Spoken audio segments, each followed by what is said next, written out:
Welcome to back to basic channel. ये personality theory की next video है। इसमें हम युंग की पर्सनैलिटी थ्योरी को डिस्कस करेंगे। इससे पहले वाली वीडियो में हमने कार्ल रोजर की थ्योरी, इरिक इरिक्सन की, इरिक फोम, कैरन होर्ने और जो भी पर्सनैलिटी थ्योरीज हमारी दी गई है उन्हें जो है वन बाय वन करके हमने डिस्कस कर लिया था। इस वीडियो में हम युंग की एनालिटिकल साइकोलॉजी जो पर्सनैलिटी थ्योरी है उसे डिस्कस करेंगे। आइए शुरू करते हैं अपनी युंग की एनालिटिकल साइकोलॉजी थ्योरी को। युंग ने अपनी पर्सनैलिटी थ्योरी में जो कंसेप्ट दिए थे उसमें साइकिक एनर्जी था, जिसके अंदर उसने 3 साइकिक एनर्जी के बारे में बताया था। Principle of psychic energy, principal of entropy, principle of equilibrium.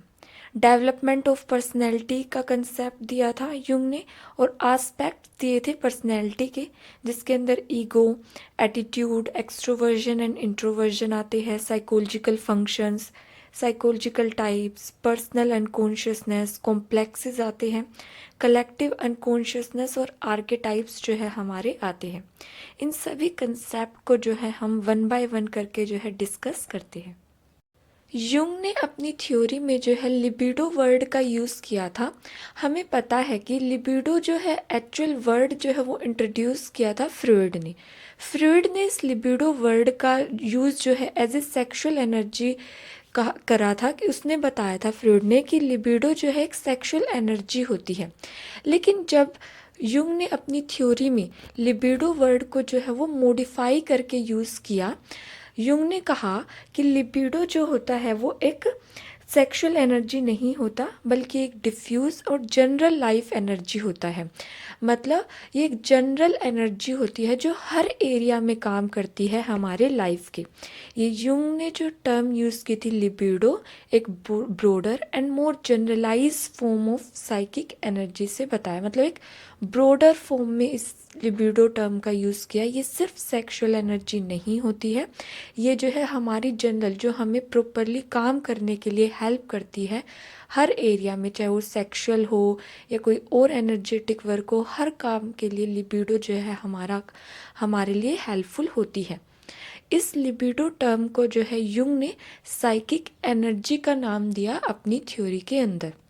Jung ने जो है अपनी थ्योरी में 3 प्रिंसिपल दिए थे साइकिक एनर्जी के, जिसमें principle of opposition, principle of entropy, principle of equilibrium.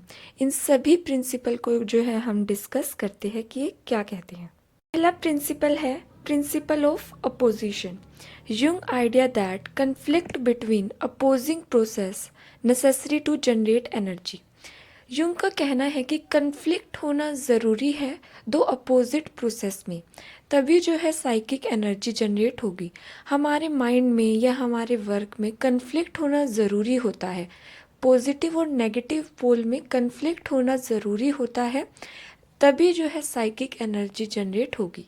दूसरा प्रिंसिपल है principle of equivalence, a balance with in the personality. The ideal is an equal distribution of psychic energy over all structure of personality.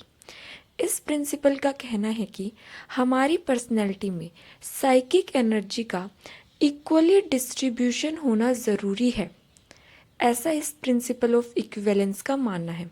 For example, अगर एक side में हमारी personality में psychic energy week है और एक side में strong है, तो उस स्ट्रोंग साइड से जो है वो साइकिक एनर्जी ट्रांसफ़र होके वीक में आ जाएगी।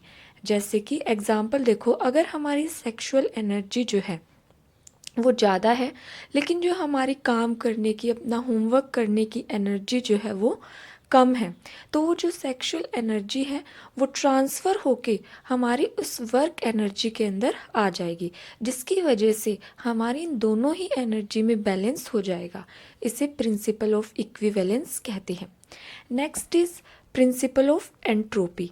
उसने कहा साइकिक एनर्जी का जो नेचर होता है refers to the equalization of energy distributed. हमारी साइकिक एनर्जी का नेचर जो है वो डिस्ट्रीब्यूटेड होता है। जैसे कि अगर हाँ एक रूम है, इसे इस एग्जांपल से समझो, एक रूम है जिसमें एक साइड में एक ऐसा सोर्स है हीटर, जो उस रूम को जो है गर्म करेगा। उस हीटर से जो एनर्जी निकलती है वो पूरे रूम को जो है वो जो है गर्म कर देती है। उसी तरह हमारी पर्सनैलिटी में साइकिक एनर्जी होती है जो एक जगह पर जो है होती है वो सारी जगह डिस्ट्रीब्यूट हो जाती है। इसे प्रिंसिपल ऑफ एंट्रोपी कहा गया है। Aspects of personality. पर्सनैलिटी के एस्पेक्ट्स दिए थे युंग ने, जिसमें पहला है ईगो। ईगो के बारे में युंग ने क्या कहा था? The conscious aspect of personality concern with thinking, feeling and remembering. Ego जो है हमारा वो कॉन्शियस पार्ट होता है पर्सनैलिटी का, जिसकी वजह से हम सोच सकते हैं, फील कर सकते हैं, चीज़ों को रिमेंबर करते हैं। तो ये ईगो पार्ट होता है जो कॉन्शियस पार्ट है हमारी पर्सनैलिटी का।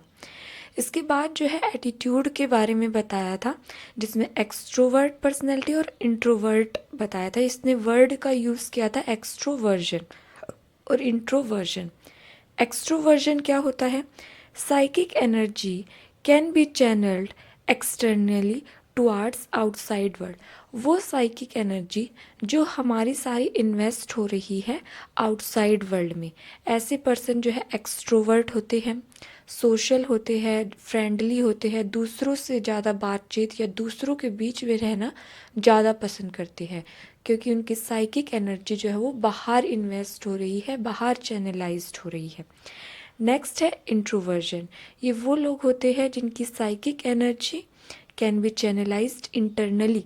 इन लोगों की जो एनर्जी है वो इंटरनली चैनलाइज्ड होती है, इंटरनली जो है इन्वेस्ट होती है।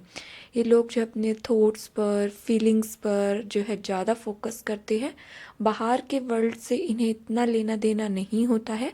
इंट्रोवर्ट टाइप की पर्सनैलिटी होती है। आगे जो है युंग ने बताया all human capacity for both attitude but only one become dominant in our personality. Non-dominant become part of our personal unconsciousness. It can affect behavior. Jung ने कहा हमारे अंदर एक ह्यूमन के अंदर इंट्रोवर्जन भी होता है और एक्सट्रोवर्जन भी होता है, लेकिन इन दोनों में से कोई सी एक पर्सनैलिटी वो डोमिनेंट हो जाती है, और जो उनसे डोमिनेंट नहीं हो पाती वो हमारी अनकॉन्शियसनेस का पार्ट बन जाती है और इनडायरेक्टली हमारी पर्सनैलिटी को अफेक्ट करती रहती है। युंग ने अपनी थ्योरी में जो है 8 तरह की पर्सनैलिटी टाइप्स दिए थे, जिसमें फर्स्ट है एक्सट्रोवर्टेड थिंकिंग टाइप। ये लोग जो है ना बाहरी चीज़ों पर ज़्यादा सोचते हैं। They live strictly in society rule से ज़्यादा अटैच होते हैं, लॉजिकल होते हैं, डोगमेटिव होते हैं, ऑब्जेक्टिव होते हैं, मतलब बाहर की जो भी चीज़ें हैं उन पर ज़्यादा सोचते हैं। Second is extroverted feeling types. ये लोग जो है ज़्यादा इमोशनल होते हैं, सेंसिटिव होते हैं, सोशेबल होते हैं। They repress the thinking mode and to be highly emotional. बाहर की चीज़ों को लेकर ये ज़्यादा इमोशनल होते हैं, ज़्यादा सेंसिटिव होते हैं, extroverted. Third is extroverted sensing type. ये सेंसिंग का मतलब होता है सेंसेशन। ये जो है जो अपनी सेंसेस से हम लेते हैं, बाहर की चीज़ों से जो भी हम प्लेजर लेते हैं, हैप्पीनेस हो गया या कोई भी नए एक्सपीरियंसेस हो गया, वो सभी जो है एक्सट्रोवर्टेड सेंसिंग टाइप में आते हैं। जैसे कि आउट गोइंग होगा, प्लेजर सीकिंग, मोबाइल फ़ोन पर टाइम पास करना, ये सारी चीज़ें जो है एक्सट्रोवर्टेड सेंसिंग टाइप में आ जाता है। Next is extroverted intuiting type. Intuiting का मतलब होता है नए आइडियाज़ को सोचना, इंट्यूशन से रिलेटेड होता है ये। नए आइडियाज़, नॉलेज, ये सब जो है गेन करना इसके अंदर आता है। एक्सट्रोवर्टेड जो बाहर की चीज़ों पर नए आइडियाज़ लेके आते हैं, क्रिएटिव होते हैं, जो मोटिवेट होते हैं, अपॉर्चुनिटी को जो है सीज़ करने की कोशिश करते हैं कि उन्हें नई नई अपॉर्चुनिटी मिलती रहे। तो जो है न्यू आइडियाज़ से अट्रैक्ट होते हैं, जो भी उन्हें बाहर से आते हैं। क्रिएटिव होते हैं ये बाहर की दुनिया में, ठीक है। एक्सट्रोवर्टेड वर्ड का जो है इसमें यूज़ किया गया है। नेक्स्ट पर्सनैलिटी टाइप है introverted thinking. They focus on thoughts, focus on understanding, more interested in ideas than in people. ये लोग जो है ना अपने खुद के आइडियाज़ पर, एक्सट्रोवर्टेड वाले तो बाहर की चीज़ों पर सोचने में लगे थे। लेकिन इंट्रोवर्टेड वाले क्या करते हैं, खुद के आइडियाज़, खुद के फीलिंग्स पर जो है ज़्यादा फोकस करते हैं। इंट्रोवर्टेड फीलिंग वाले ये जो है अपनी खुद की फीलिंग्स पर, डीप इमोशन को पर जो है इम्पोर्टेंस देते हैं, जो है अपने डीप इमोशन को समझने में, उन्हें रिजर्व करने में जो है, और जो है आउटवर्ड बाहर एक्सप्रेशन ये नहीं दिखाते हैं, अपने अंदर की जो भी फीलिंग्स है, इमोशंस है, उस पर ज़्यादा फोकस करते हैं। Next is introverted sensing type. वो लोग जिन्हें सेंसेशन, प्लेजर जो है इंटरनली मिल रहा है। ये लोग पैसिव होते हैं, काम होते हैं, दूसरे लोगों से डिटैच्ड होते हैं, क्योंकि अब उन्हें प्लेजर जो है वो इंटरनली ही मिल रहा है, तो उन्हें दूसरी चीज़ों पर फोकस करने, बाहर की चीज़ों पर फोकस करने की ज़रूरत नहीं है। Expressing themselves in aesthetic pursuit, मतलब आध्यात्मिक टाइप के लोग होते हैं। Next is introverted intuiting type. Intuiting जो अपने अंदर की दुनिया में खोए रहते हैं, अंदर के आइडियाज़ में, रियलिटी में इनका इतना ध्यान नहीं होता, खुद की दुनिया में ही ये खोए रहते हैं, हमेशा जो है विजनरी टाइप के होते हैं, डे ड्रीमर होते हैं, दिन में ही सपने देखते हैं, अंदर से ही कुछ ना कुछ स्टोरियाज बनाते रहते हैं। तो इंट्रोवर्टेड इंट्यूटिंग टाइप के लोग होते हैं। फ्यूचर को हमेशा प्लान करते रहते हैं, एवरीडे लाइफ से कोप अप नहीं कर पाते, क्योंकि अपनी ही दुनिया में लगे रहते हैं। Next is personal unconsciousness, the reservoir of material that was once conscious but has been forgotten और सप्रेस्ड। पर्सनल मतलब खुद से रिलेटेड, जो भी हमारी खुद से रिलेटेड चीज़ें हैं जो सप्रेस हो गई है, हमारी खुद की फीलिंग्स, थिंकिंग्स, इमोशंस, जो भी वो सप्रेस हो गई हैं, वो जो है हमारे अनकॉन्शियस माइंड में चले गई है। जो भी हमारी अभी चाइल्डहुड से लेकर जो भी अभी तक प्रेजेंट तक जो भी हमारे आइडियाज़, चीज़ें, जो भी हमारी मेंटली डिस्टर्बेंस है, हमारे एक्सपीरियंसेस है, वो सब जो है हमारे अनकॉन्शियस माइंड में चले गए हैं, जिसे जो है यूंग ने पर्सनल अनकॉन्शियस का नाम दिया है। एक होता है collective unconsciousness, the deepest level of psyche containing the accumulation of inherited experiences of human and pre-human species।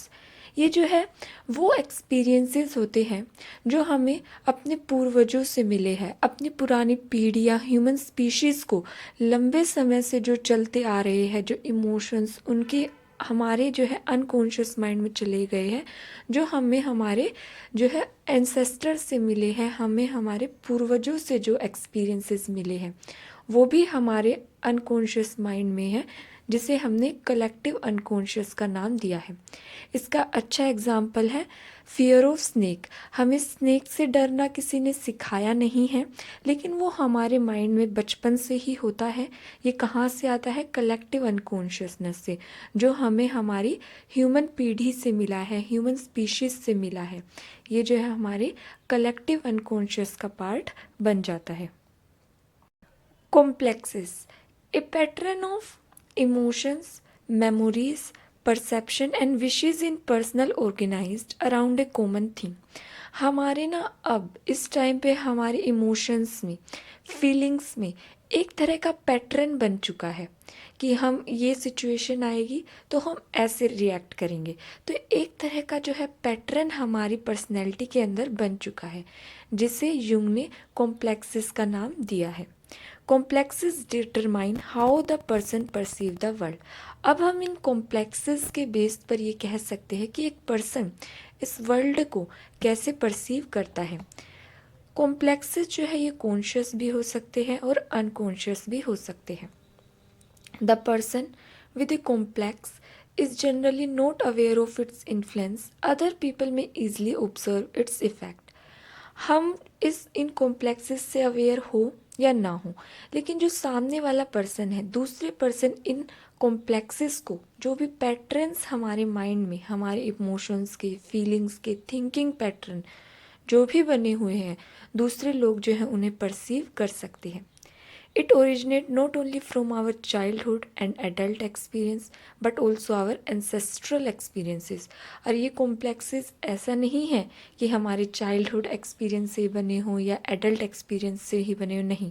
हमारे जो एंसेस्टर पीढ़ियों से चलते आ रहे एक्सपीरियंसेस हैं, उन सभी से मिलकर जो है हमारी पर्सनैलिटी के अंदर ये कॉम्प्लेक्सेस बने हैं, ये पैटर्न बने हैं हमारी थिंकिंग में, इमोशंस में। एग्जाम्पल है, we say some people have complex about power और स्टेटस। जैसे कि हम ये कह देते हैं कि इस पर्सन को पावर का कॉम्प्लेक्स है, मतलब इसे पावर ज़्यादा चाहिए, या उसे स्टेटस ज़्यादा चाहिए, या उसे लग्जरी लाइफ ज़्यादा चाहिए। ये हम किस बेस पर कह रहे हैं? उस पर्सन की थिंकिंग पैटर्न के बेस पर, इमोशंस, कैसे वो बोलता है, वो जो पैटर्न जो वो दिखा रहा है, उसके बेस पर हम जो है उसकी पर्सनैलिटी को ऐसे डिफाइन कर रहे हैं। तो इस कंसेप्ट को जो है कॉम्प्लेक्सेस का नाम दिया था यूंग ने। आर्केटाइप्स दिए थे यूंग ने, जिसे प्रीमोर्डियल इमेजेस भी कहते हैं। आर्केटाइप्स क्या होते हैं? Images of universal experiences contain in collective unconsciousness. हमारे माइंड में ना इमेजेस बनी हुई हैं, जो एक तरह की अगर हम नाम लेंगे मदर का या गॉड का या डेथ का, तो एक तरह की इमेज जो है हमारे माइंड के अंदर आ जाती है। जैसे कि मदर्स की इमेजेस हमारे माइंड में आ जाएंगी कि लविंग होती है, केयरिंग होती है। गॉड की आ जाएगी कि ये जो है दुनिया चलाते हैं, ये गॉड ऐसे होते हैं। मतलब हर किसी के माइंड में अलग अलग बेशक हो, लेकिन एक तरह की इमेज जो है वो आ जाती है। तो इन इमेजेस को ही जो है आर्केटाइप्स कहते हैं, जो यूनिवर्सली हमारे माइंड में, हमारे कलेक्टिव अनकॉन्शियस में प्रेजेंट होती है। नेक्स्ट आर्केटाइप है पर्सोना आर्केटाइप्स। आर्केटाइप्स को जो है डिवाइड किया है, जिसमें पहला है persona archetypes, the public face और role a person present to others.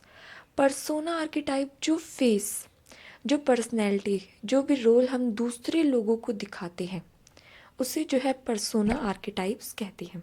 एक public face. एनिमस archetype, masculine aspect of female psyche. एनिमस का मतलब होता है कि हमारे जो है हम मस्कुलाइन, मतलब एक फीमेल के अंदर कुछ ना कुछ जो है एनर्जी वो मेल की भी होती है, मतलब उसकी पर्सनैलिटी भी होती है कहीं ना कहीं। ऐसे ही एक मेल के अंदर भी फीमेल के कुछ गुण, कि वो ज़्यादा सेंसिटिव होगा या इमोशनल, कुछ गुण जो है फेमाइन के भी होते हैं। इसे ही जो है एनिमस कहा है। एनिमस वो होता है जिसमें मेस्कुलाइन फीमेल के अंदर मेस्कुलिन मेल के कुछ ट्रेट मिलना, उसे एनिमस कहते हैं। और एनिमा के फेमाइन ट्रेट जो है वो मेल के अंदर मिलना, एक ह्यूमन मेल के अंदर जो है फीमेल से रिलेटेड कुछ ट्रेट मिलते हैं, जिसे एनिमा आर्केटाइप कहा है। शेडो आर्केटाइप क्या होता है? The dark side of human personality contain primitive animal instinct. Shadow का मतलब होता है हम वह है तो एक एनिमल ही, हमने सिर्फ एक पर्सोना, एक फेस ले रखा है जो हम दूसरे को दिखाते हैं, लेकिन कहीं ना कहीं हर ह्यूमन के अंदर जो है एक एनिमल जो है फेस होता है, एक जो है डार्क फेस होता है उसका, जिसे एनिमल इंस्टिंक्ट भी जिसे कहते हैं। तो उसे जो है शेडो आर्केटाइप कहा है। ये आर्केटाइप्स यूंग के पॉइंट ऑफ व्यू से हम समझ रहे हैं। नेक्स्ट है self archetype, represent the unity, integration and harmony of total personality. इसका कि हम खुद के बारे में क्या सोचते हैं, हमारी रिप्रेजेंट यूनिटी, इंटीग्रेशन, हार्मोनी, हमारी टोटल पर्सनैलिटी क्या है, सेल्फ क्या है हमारा, हम खुद के बारे में क्या सोचते हैं, ये इसके अंदर आता है। Wholeness is the ultimate goal of life, कि होल सब कुछ एक है, होलनेस हमारी गोल, हमारी लाइफ का जो है एक अल्टीमेट गोल होता है। सेल्फ आर्केटाइप्स के अंदर ये आता है कि इंटीग्रेशन, हर चीज़ों को हम जोड़ते हैं, इंटीग्रेट करते हैं। हार्मोनी, हमारी टोटल पर्सनैलिटी को जो है हम कनेक्ट करते हैं, तब जाके जो है एक सेल्फ बनता है, उसे सेल्फ आर्केटाइप कहते हैं। युंग ने अपनी थ्योरी में पर्सनैलिटी डेवलपमेंट की स्टेजेस दी थी। उसने 3 स्टेजेस बताई। सबसे पहली स्टेज है चाइल्डहुड, जिसमें ईगो डेवलपमेंट जो है स्टार्ट होता है। चाइल्ड जो है वो डिस्टिंग्विश करता है बिटवीन सेल्फ एंड अदर्स, अपने आप को दूसरों से अलग करने की कोशिश करता है। फैंटेसी जो है इस टाइम पे जो है डोमिनेंट होती है, वो फैंटेसी वर्ल्ड में रहता है। नेक्स्ट स्टेज है young childhood to puberty. Adolescence must adapt to the growing demands of reality. अब जो है बच्चे जो है बड़ा होने लगता है, वो रियलिटी से जो है उसके रियलिटी को अडेप्ट करता है। फोकस होता है उसका एक्सटर्नल चीज़ों पर, एजुकेशन में, करियर बनाना, फैमिली बनाना, इन सभी चीज़ों पर जो है उसका फोकस होता है। कॉन्शियसनेस जो है इसमें डोमिनेंट होती है। नेक्स्ट स्टेज है मिडल एज। ये जो है a period in transition when the focus of personality shifts from external to internal in an attempt to balance the unconscious with the conscious। Personality जो है वो शिफ्ट करने लगती है। पहले जो है एक्सटर्नल चीज़ों पर फोकस होता था, अब जो है पर्सन का इंटरनली जो है वो फोकस होता है अपनी पर्सनैलिटी को ग्रो करने का। अनकॉन्शियस और कॉन्शियस में वो बैलेंस बनाता है। इस टाइम पर जो है मिडिल एज में वो पर्सन जो है एम्पैथी फील करता है। एडवेंचर, एक्साइटमेंट जो है वो उसकी लाइफ से डिसअपियर होने लगता है। तो ये 3 स्टेजेस बताई थी युंग ने पर्सनैलिटी डेवलपमेंट की। लास्ट कंसेप्ट जो है वो युंग ने दिया था इंडिविजुएशन। इंडिविजुएशन का मतलब होता है it involves becoming an individual, one's capacity fully developing a one self. अपनी खुद की एबिलिटी को पूरी तरह से डेवलप कर लेना, अपने सारे एस्पेक्ट को पर्सनैलिटी के फुली डेवलप कर लेना। ये जो है सेल्फ एक्चुअलाइजेशन से आप लगा सकते हैं कि अपने फुल पोटेंशियल को आप डेवलप कर चुके हैं। The integration of all conscious unconscious facets आप पर्सनैलिटी के इंटीग्रेट कर लेते हैं। It can be hindered by environmental forces. हमारी इंडिविजुएशन जो हमारी खुद की जानने की, अपने आप को डेवलप करने की वो जो है कैपेसिटी होती है, ये इन्वायरमेंटल फोर्सेस भी जो है अफेक्ट करती है। नेक्स्ट जो है युंग ने स्टेप्स बताए थे कि कैसे हम अपने फुल पोटेंशियल को, फुल कैपेसिटी को जो है डेवलप कर सकते हैं, जिसमें उसने पहला बताया था confront the unconsciousness. Middle aged people must confront their unconscious, bring it into conscious awareness, accepting what it tells them to. उसने बताया जो भी हमारे अनकॉन्शियस माइंड में है उसे एक्सेप्ट करो। जो भी हमारे माइंड में है चल रहा है उसे अपनी कॉन्शियस में लाओ। जो भी वो कन्फ्लिक्ट जो भी पड़े हुए हैं अनकॉन्शियस में, उसे जो है सोल्व करो, उनसे अवेयर हो, उन्हें एक्सेप्ट करो। तभी जो है आप अपनी फुली डेवलप सेल्फ को डेवलप कर पाएंगे। सेकंड उसने बताया था डिथोन द पर्सोना। जो भी आप दूसरों पब्लिक फेस लेके घूम रहे हैं, दिखा रहे हैं, उसे डिथोन मतलब उसे साइड में रख दो। अब जो है अपनी खुद को जानो, अपने सेल्फ को डेवलप करो। अब दूसरों को दिखाने अपने जेन्युइन सेल्फ को डेवलप करो। We must accept to genuine self that the persona has been covering. अपने जेन्युइन सेल्फ को एक्सेप्ट करो। नेक्स्ट है accept our dark side. Must aware destructive forces of shadow and dark side impulse. जो भी आपकी dark side है, impulses है, उसे एक्सेप्ट करो। तभी जो है आप फुली डेवलप, आपका सेल्फ जो है डेवलप हो पाएगा। Express our anima and animus. जो भी एक मेल के अंदर फीमेल के गुण हैं और जो फीमेल के अंदर एक मेल के गुण हैं, उससे जो है एक्सप्रेस करो, उसे छुपा कर मत रखो। अगर आपके अंदर इमोशनलनेस, केयरिंग की भावना है एक मेल के अंदर, तो वो उसे दिखाई, उसे एक्सप्रेस करे। ऐसे ही अगर एक वुमेन के अंदर स्ट्रोंगनेस है या जो भी जो ट्रेट है मेल की, वो जो है एक्सप्रेस करो। अब उसे छुपाने की ज़रूरत नहीं है। Transcend an innate tendency towards unity और होलनेस इन पर्सनैलिटी। ये वो टेंडेंसी होती है जब आप होलनेस को अचीव करते हैं, अपनी सारे अपोजिट एस्पेक्ट को यूनाइट कर लेते हैं, अपनी साइकिक एनर्जी को, होलनेस को डेवलप कर लेते हैं, उसे ट्रांसकेंड जो है युंग ने कहा है। ये थी हमारी युंग की पर्सनैलिटी थ्योरी।